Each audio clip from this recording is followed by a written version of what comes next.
Bon, bonjour à tous. Naturellement, vous savez la nouvelle d'aujourd'hui. Ce n'est pas une journée facile. L'Olympique de Marseille et Jorge Sampaoli, de commun accord, on a décidé de nous séparer. Tout d'abord, je tiens à remercier Jorge pour ce qu'on a vécu ensemble. Il est arrivé ici depuis 16 mois, dans un moment compliqué pour le club, un moment où il nous a donné beaucoup d'espoir. Il a mis les piliers pour construire un beau projet, de très bons moments ensemble. Une première saison, on a qualifié pour l'Europa League avec de bons résultats où il a changé la phase de l'équipe. Et une deuxième saison où on a passé de très bons moments ensemble. Je tiens à lui remercier pour tous ces moments qu'on a vécu ensemble, de bons moments de football, de bons moments humains, de beaucoup de confiance. Je crois qu'on laisse un ami. Si je dois utiliser la parole, c'est un ami. Il y a une personne qui s'est comportée dans sa façon honnête jusqu'à la fin, avec beaucoup de travail, beaucoup d'engagement dans toute la saison, mais spécialement avec la réussite et avoir les objectifs qu'on avait posés pour le projet. Même les fins de l'histoire, non? C'est comme on a vécu les dernières minutes contre Strasbourg, les moments après, on doit comme club lui remercier parce qu'il s'est comporté de sa façon très honnête, très professionnelle jusqu'à la fin. Après, ça commence toujours une nouvelle saison. Et ces dernières semaines, dans toute la normalité pour préparer une saison, pour préparer un mercato, pour préparer la suite, on a commencé à travailler, on a cherché de mettre tous les bases pour la prochaine saison. Et comme on a dit depuis les premiers jours, c'est un projet. C'est un projet où tout le monde, des supporters, les dirigeants du club, les joueurs, les coachs, tout le monde, on doit aller dans la même direction.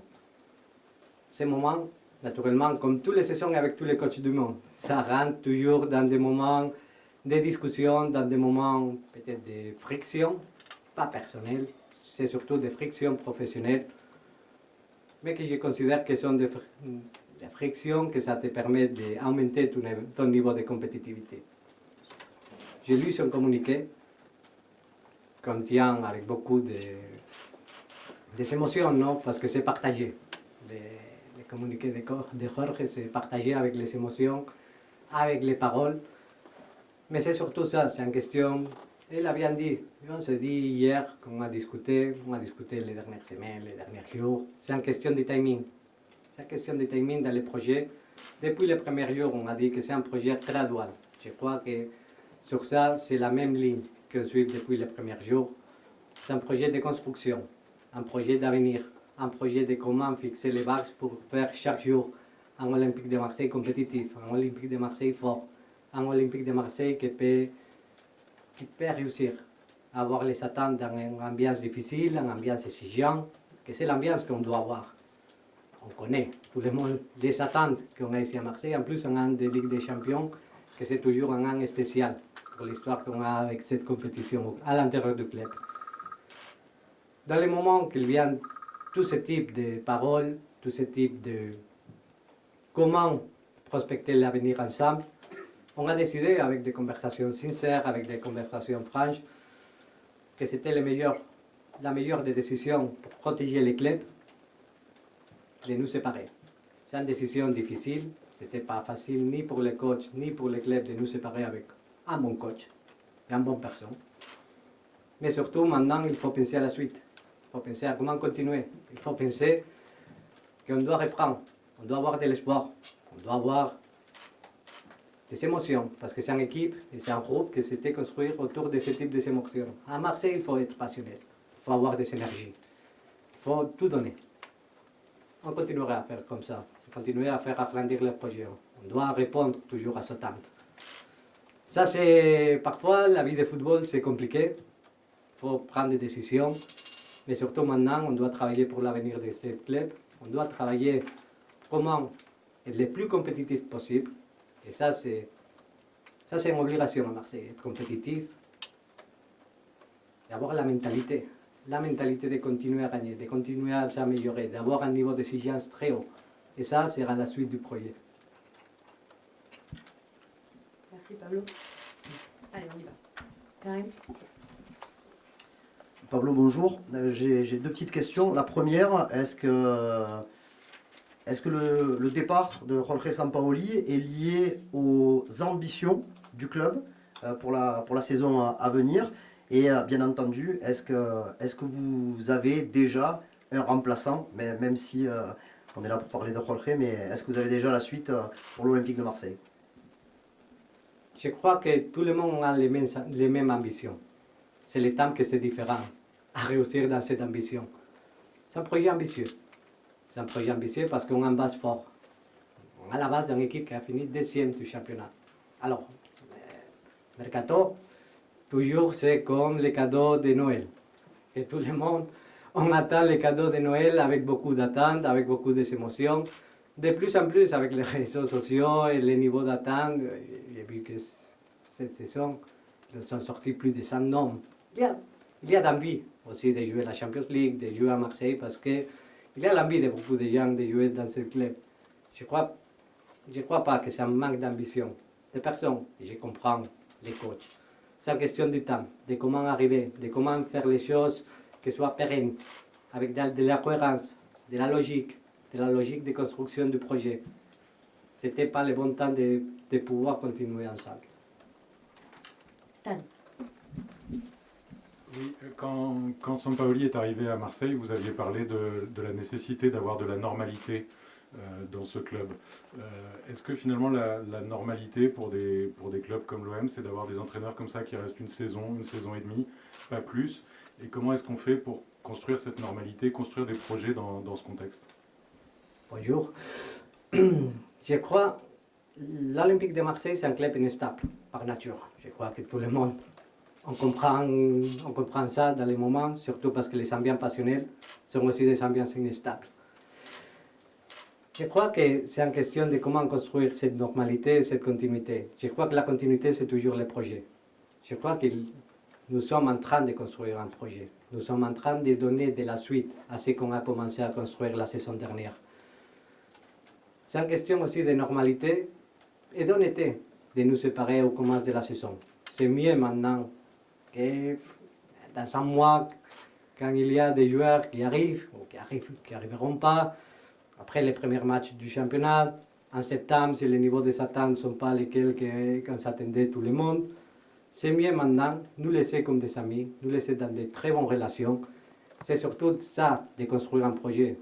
Une équipe doit se construire autour d'un projet de jeu, autour d'un coach, autour d'une mentalité. Ça serait, on a discuté, ça serait injuste pour le prochain coach de se retrouver dans une équipe construite pour Jorge Sampaoli et se retrouver en septembre ou dans un mois un entraîneur en équipe qui ne s'est pas construite pour toi. Je crois que c'est une question aussi de responsabilité de tout le monde. Jean-Claude. Bonjour. Tu disais que ce n'est pas lié aux ambitions, que le départ de Jorge Sampaoli n'est pas lié aux ambitions du club. Est-ce qu'il est lié au manque de moyens ou aux moyens tout simplement? Non, ce n'est pas un manque de moyens. Maintenant, ce qui nous permet de jouer la Champions League, que c'est une question importante, c'est surtout d'avoir une stabilité économique que cette club n'a pas eu pendant les dernières années. Ça, c'est une question importante. Un projet se construit sur la fortalesse, sur la force sportive, mais surtout sur la force économique. Avec plus de moyens et plus de stabilité économique, les niveaux de compétitivité, d'exigence et surtout les moyens pour construire le projet, ça augmente. Ça, c'est une question importante. Surtout parce qu'on a un propriétaire solide, on a un propriétaire engagé, et c'est ça qu'on doit donner de la continuité. Ce n'est pas une question de moyens, c'est surtout de quand est-ce qu'on va arriver à le niveau d'ambition que tout le monde a en commun. Le niveau d'ambition doit être grand dans cette club. Ça, c'est très important. C'est comment développer tous les projets, que ça, c'est la question qui nous a séparés. Nassim. Pablo, bonjour, ici. On parlait des moyens de l'OM. Est-ce que le départ de Jorge Sampaoli coûte de l'argent au club ou est-ce qu'il est parti, comme l'avait fait Bielsa, d'un commun accord sans prendre d'indemnité? Jorge Sampaoli, il est un monsieur. Il a renoncé à tous ses contrats pour la prochaine saison. Il est parti comme ce qu'il est, un monsieur. Spécialement, on s'est parlé au jeu avec des conversations sincères, comme depuis les premiers jours. Mais il a eu un respect pour le club que c'était énorme. Nico. Pour les joueurs, on imagine que vous vous êtes projeté pour le mercato. En revanche, qu'en est-il de l'entraîneur? Est-ce que vous avez des idées, des pistes? Et quel profil vous allez rechercher? Naturellement, dans le moment que ça commence à prendre la direction de nous séparer, on a déjà commencé à travailler sur la suite. On a des idées très claires. On a des conversations avec deux candidats dans ce moment. Ce sont des conversations que je crois que sont dans un bon point. Mais on a un candidat en tête que je crois que ça c'est la piste qu'on va privilégier. On veut donner du caractère. Je crois qu'ici à Marseille, c'est nécessaire ce type de caractère. C'est savoir s'adapter à la place. C'est un projet de jeu. On doit donner une évolution au projet de jeu de cette équipe. Je crois que c'est en cohérence. C'est donner de la logique de construction et donner de la continuité à cette groupe, que c'est une équipe forte. C'est une équipe qui a fini deuxième. On a passé beaucoup de bons moments avec beaucoup de bons joueurs. Il faut travailler pour donner ce type de continuité et augmenter le niveau de compétitivité de l'équipe.